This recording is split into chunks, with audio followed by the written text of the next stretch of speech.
প্রতি নির্বাচনের সময় এক উৎসব নেমে আসে। কেউ বিরিয়ানি দেয়, কেউ চা খাওয়ায়, আবার কেউ নগদ টাকা বিলি করে। আমরা হাসি, খাই, খুশি হই, ভাবি নেতা ভালোই মানুষ। কিন্তু সেই এক বেলার খুশির দামে আমরা বিক্রি করে দেই 5 বছরের ভবিষ্যৎ।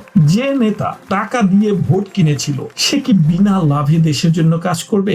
একবার ভাবুন। সে ওই টাকাটা ইনভেস্ট করেছে, পরে সে সুদে আসলে উঠিয়ে নিবে। সে এখন ঘুষ নেয়, চাকরি দেয় তার আপনজনদের, আর যোগ্যরা পড়ে থাকে কোণে। ঘুষের টাকা এখন ফিরে আসছে আমাদেরই পকেট থেকে।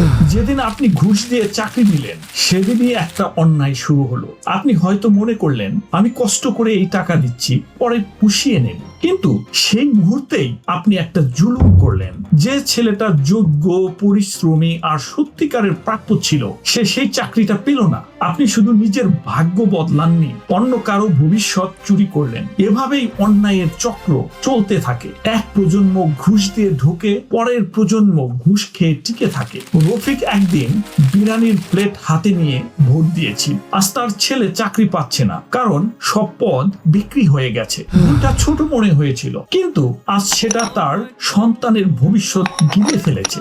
আমরা এক বেলা বিরিয়ানির জন্য, এক কাপ চায়ের জন্য, কিংবা নগদ কিছু টাকার লোভে আমাদের সন্তানদের ভবিষ্যৎ হারিয়ে ফেলি। ভোট শুধু একদিনের না, এটা আমাদের আগামী প্রজন্মের দাম। এটা একটা আমানত। আসুন আমরা যোগ্য, সৎ প্রার্থীদের দেখে ভোট দেই, সাময়িক কোনো লাভের আশায় নয়। তাহলেই একটা সুন্দর বাংলাদেশ দেখতে পাবো।